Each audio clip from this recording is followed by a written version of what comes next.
Hi students, अभी भी अगर आप लोगों ने सब्सक्राइब नहीं किया है तो इसको जल्दी से जल्दी पहले सब्सक्राइब करो, क्योंकि मैं आप लोगों को जो है जैकपॉट प्रोवाइड करने वाला हूँ। पूरा क्लास 12th का सिलेबस A to Z, मतलब boards plus JEE, NEET, mains, advance, AIIMS जो भी है A to Z पूरा सिलेबस क्लास 12th का मैं आप लोगों को जो है इस साल यूट्यूब पे देने वाला हूँ बच्चों। तो जुड़े रहो, ठीक है।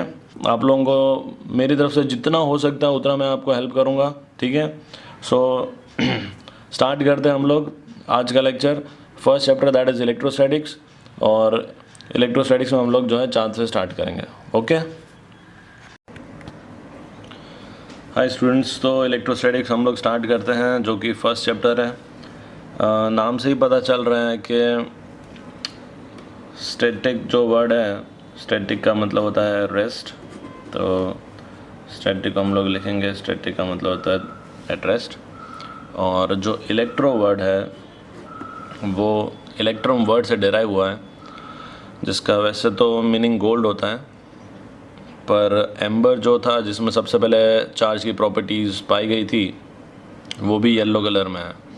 तो वहाँ से सिमिलरिटी से जो है नाम पड़ा इलेक्ट्रॉन और इलेक्ट्रिसिटी, ये सब वर्ड जो है वहीं से कॉइन हुए हैं इलेक्ट्रॉन से। तो यहाँ पे इसका ग्रीक में मीनिंग होता है चार्ज, ठीक है। तो इस चैप्टर में हम लोग पढ़ेंगे study of charges at rest, ठीक है।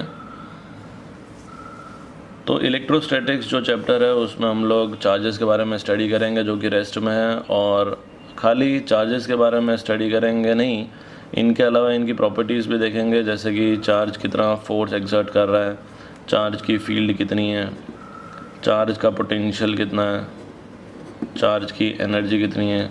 ये सब चीज़ें हम लोग जो है इस चैप्टर में पढ़ने वाले हैं। सबसे पहले हम लोग स्टार्ट करते हैं कि चार्ज होता क्या, ठीक है। तो स्टूडेंट्स, चार्ज को जो है हम लोग पहले बता देता हूँ, कैपिटल Q या स्मॉल q से डिनोट करते हैं। चार्ज क्या होता है ये जानने के लिए हम लोग जो है मास की तरफ चलते हैं। क्लास 11 में हम लोगों ने मास पढ़ा है। किसी भी बॉडी में अगर मास है तो वो दूसरी बॉडी जिसमें मास है उसके ऊपर या तो फोर्स एक्सर्ट करता है या खुद एक्सपीरियंस करता है, और इस फोर्स को हम लोग कहते हैं ग्रेविटेशनल फोर्स। तो ग्रेविटेशनल फोर्स होने के लिए मास होना ज़रूरी है।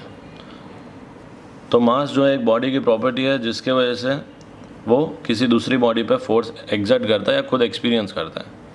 सिमिलरली, अगर किसी बॉडी में चार्ज है तो वो दूसरी बॉडी जिसमें चार्ज है उसके ऊपर या तो फोर्स लगाएगा या खुद एक्सपीरियंस करेगा। तो charge is also a property of a body. अगर मैं चार्ज का डेफिनेशन लिखूं तो it is the property of a body due to which the body exerts or experiences electrical force। अब बच्चों यहाँ पे खाली इलेक्ट्रिकल फोर्सेस ही नहीं होते हैं। जब बॉडी में चार्ज होता है तो आप लोगों ने क्लास 10 में पढ़ा होगा कि एक स्ट्रेट करंट कैरिंग कंडक्टर जो होता है, करंट कैरिंग कंडक्टर, उसके चारों तरफ मैग्नेटिक फील्ड होती है in the form of concentric circles. तो हमें पता है कि जब चार्ज होगा तो इलेक्ट्रिक फील्ड के साथ साथ मैग्नेटिक फील्ड भी होती है। तो एक इलेक्ट्रिकल फोर्सेस के साथ हम लोग मैग्नेटिक फोर्सेस भी लिख सकते हैं।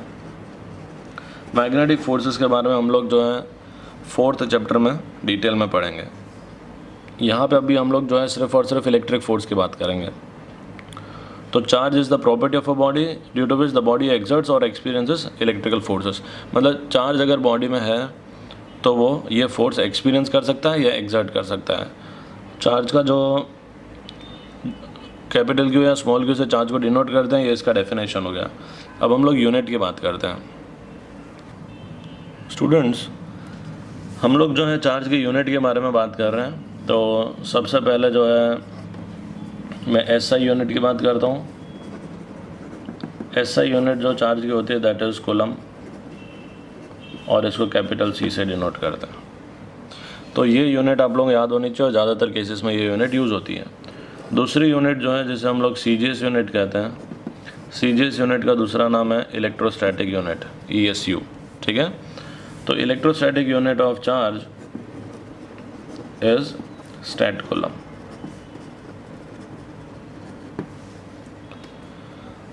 तो यहाँ पे स्टेट कूलम जो है कितना होता है, तो 1 कूलम इज़ 3 × 10⁹ स्टेट कूलम। मतलब ये एक बहुत छोटा यूनिट है चार्ज का, इतने सारे स्टेट कूलम मिल के 1 कूलम बनता है। थर्ड जो यूनिट है which is called electromagnetic unit. Electromagnetic unit of charge is called एब कूलम। और 1 एब कूलम जो होता है वो होता है 10 कूलम, मतलब ये कूलम से बड़ा यूनिट है। और लास्ट जो लार्जेस्ट यूनिट है, largest unit of charge, charge की जो सबसे बड़ी यूनिट है इसको हम लोग कहते हैं फैराडे। फैराडे का मतलब होता है charge on 1 mole of electrons, charge on 1 mole of electrons. इसकी वैल्यू कैसे कैलकुलेट करते हैं हम लोग बाद में देखेंगे, पर मैं अभी आप लोगों को बता देता हूँ कि जो 1 फैराडे होता है दैट इज़ 96500 कूलम अप्रॉक्सीमेटली, इतना होता है। तो बच्चों ये जो है सारे यूनिट्स हैं चार्ज के। ज़्यादातर आप लोगों को जो है कोचिंग वगैरह में जो है ऐसा यूनिट ही बताई जाती है, पर आप लोगों को ये सब चीज़ें ध्यान में रखनी है अगर आप लोगों को कंपटीशन जो है ढंग से क्रैक करना है। दूसरा यहाँ पे हम लोग डायमेंशन फार्मूला की भी बात कर लेंगे। चार्ज का जो डायमेंशनल फार्मूला होता है, ठीक है, वो होता है, कैसे लाते हैं पहले वो बता देता हूँ। We know that current is nothing but the rate of flow of charge that is Q/T या फिर dQ/dt। तो यहाँ से हम लोग लिखेंगे Q = I × T। अब करंट जो है वो जो 7 फंडामेंटल क्वांटिटीज़ है उनमें आता है, तो इसका जो यूनिट होता है दैट इज़ एम्पेयर, और डायमेंशन फार्मूला भी हम लोग A से डिनोट करते हैं, और जो टाइम है वो हो जाएगा T।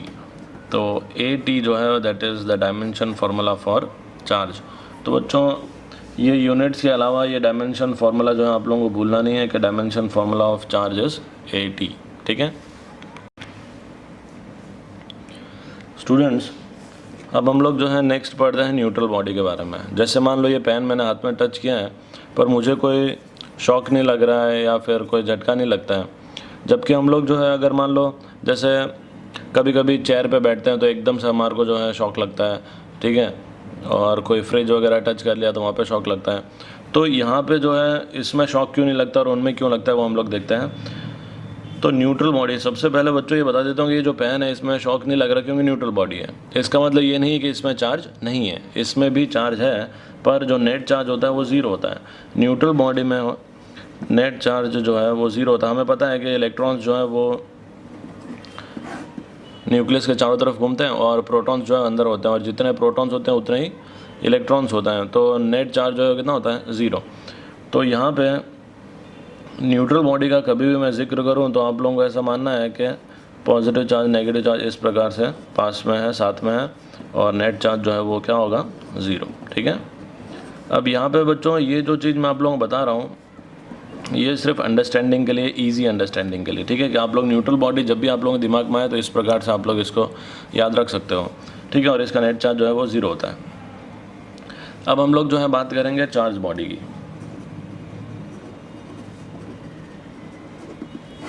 ठीक है। देखो चार्ज बॉडी दो प्रकार की होती है, एक होती है पॉजिटिवली चार्ज बॉडी और दूसरी होती है नेगेटिवली चार्ज बॉडी।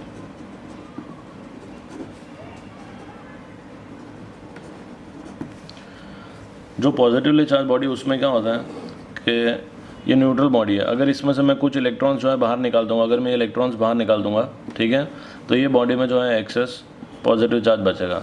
सपोज़ यहाँ पे देख सकते हो ये 4 इलेक्ट्रॉन्स जो है मैंने बाहर निकाल दिया और ये सब ऐसे कैसे रहने दिया, तो ये तो नेट ज़ीरो हो गया, और ये 4 इलेक्ट्रॉन्स बाहर रह गए तो यहाँ पे सिर्फ पॉजिटिव चार्ज बचा, ठीक है। तो जब किसी बॉडी में से अगर हम लोग इलेक्ट्रॉन्स बाहर निकाल देते हैं तो वो बॉडी जो है पॉजिटिवली चार्ज हो जाती है। मतलब पॉजिटिवली चार्ज बॉडी का मतलब होता है डेफिशिएंसी ऑफ इलेक्ट्रॉन्स। तो जब भी कहीं पे जिक्र हो डेफिशिएंसी ऑफ इलेक्ट्रॉन्स का, मतलब समझ जाना कि वो बॉडी जो है वो पॉजिटिवली चार्ज है, ठीक है। मैं फ्यूचर में ये वर्ड यूज़ करूँगा डेफिशिएंसी ऑफ इलेक्ट्रॉन, तो समझ जाना बॉडी इज़ पॉजिटिवली चार्ज।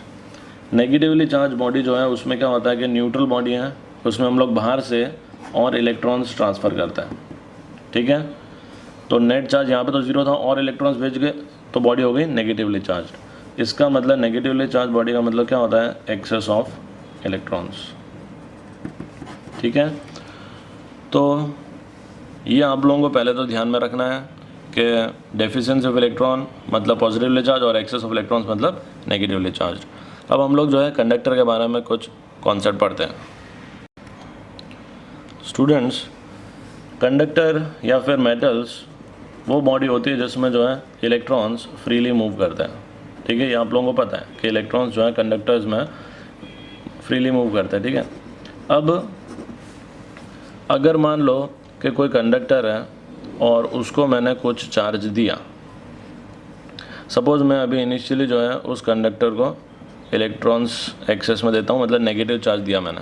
ठीक है, ये कंडक्टर है, तो क्योंकि इलेक्ट्रॉन्स मूव करते हैं तो ये इलेक्ट्रॉन्स आपस में रिपेल करेंगे और क्या होगा, ये चार्ज जो है वो बाहर की तरफ चला जाएगा।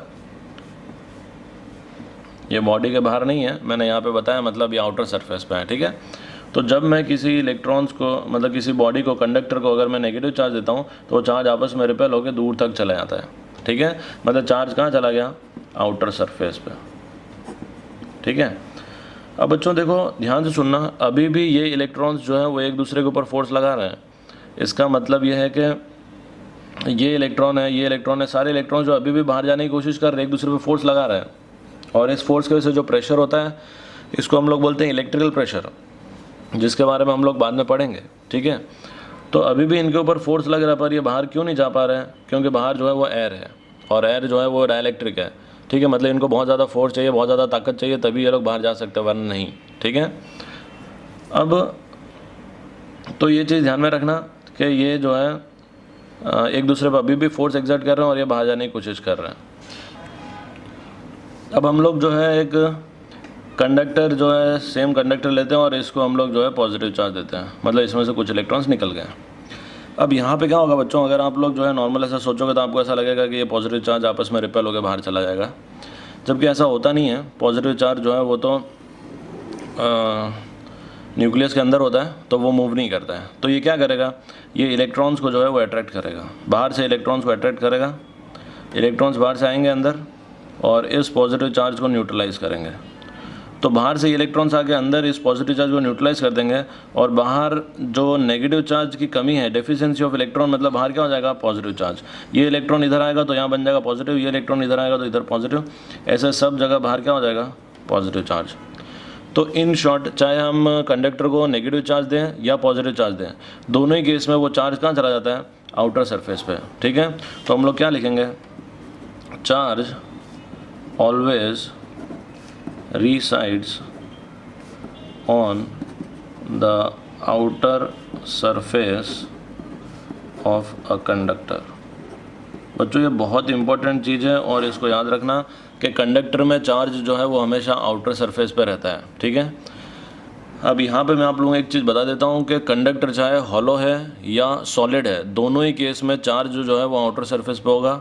ठीक है, और अगर मान लो कि रेडियस सेम है, जैसे मान लो कि आपका हॉलो कंडक्टर है उसका भी रेडियस आर है और जो सॉलिड है उसका भी रेडियस सेम है, तो दोनों ही केस में जो चार्ज आएगा सरफेस पे that will be same, maximum charge हम लोग सेम दे सकते हैं। ठीक है, मतलब हॉलो कंडक्टर हो या सॉलिड कंडक्टर हो, सेम चार्ज उसके आउटर सरफेस पे आ सकता है मैक्सिमम। ठीक है, तो हमने ये देखा कि कंडक्टर में चार्ज कहाँ जाता है, आउटर सरफेस पे। ठीक है, तो ये तो बच्चों यूनिफॉर्म शेप का कंडक्टर था, स्फेरिकल कंडक्टर था जिसमें चार्ज यूनिफॉर्मली डिस्ट्रीब्यूट हो गया। ठीक है, पर अगर जो है नॉन यूनिफॉर्म शेप का कंडक्टर होता है तो क्या होता है। ठीक है, तो यहाँ पे हम लोग देख लेते हैं, नॉन यूनिफॉर्मली शेप्ड कंडक्टर। बच्चों अगर कंडक्टर का शेप यूनिफॉर्म नहीं है तो उसमें जो चार्ज का डिस्ट्रीब्यूशन होता है वो भी यूनिफॉर्म नहीं होता है। जैसे मान लो कि ये कंडक्टर है इस प्रकार से।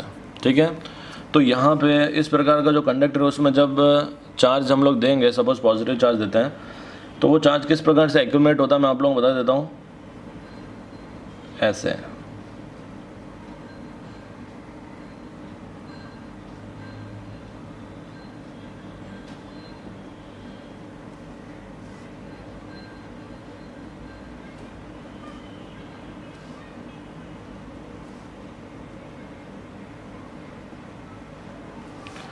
तो बच्चों इस प्रकार से चार्ज एक्यूमुलेट होता है। मतलब आप यहाँ पे देख सकते हो कि ये जो पॉइंटेड सरफेस है उस पर चार्ज बहुत ज़्यादा है, समझ में आ रहा है।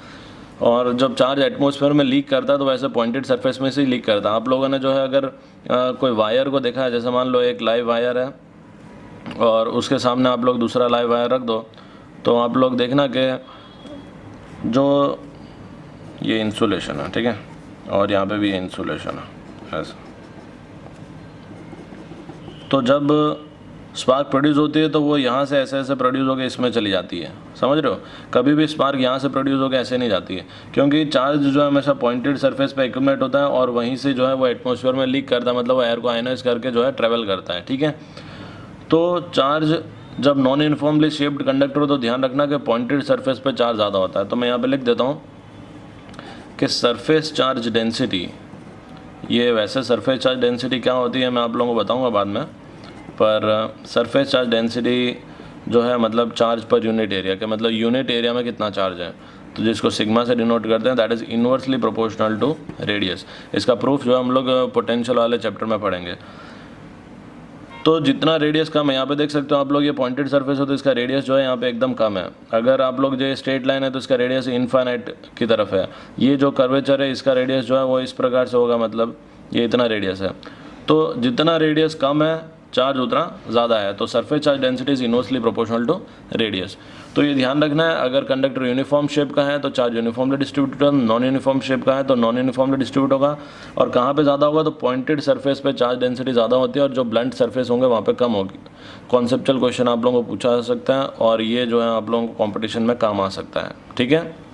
वैसे मैं आप लोगों को बता देता हूँ, जो बच्चे थोड़ा ज़्यादा पढ़ चुके हैं कि सरफेस चार्ज डेंसिटी होती है चार्ज पर यूनिट एरिया, और बच्चों को ऐसा लगता है एरिया जो है 4πr² है, मतलब it should be inversely proportional to r², पर बच्चों ऐसा नहीं होता है। ये आप लोग जो है अगर पोटेंशियल वगैरह सेम करके और फिर सॉल्व करोगे तो आप लोगों को मिलेगा कि it is inversely proportional to r, और ये मैं आप लोगों को आने वाले लेक्चर्स में बताने वाला हूँ, ठीक है।